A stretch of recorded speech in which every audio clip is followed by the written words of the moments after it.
আসলে নারীদের মর্যাদা বলতে তাদের ওই শিক্ষাটুকুই, যেটা তাদের সাথে সবসময়ই থাকবে। আমাদের কলেজটি প্রতিষ্ঠা করেছে বে গ্রুপের চেয়ারম্যান আলহাজ শামসুর রহমান স্যার।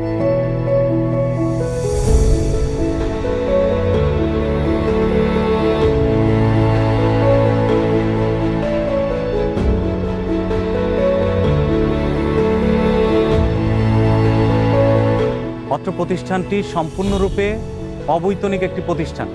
এখানে ছাত্রীদের কাছ থেকে কোনো বেতন নেওয়া হয় না।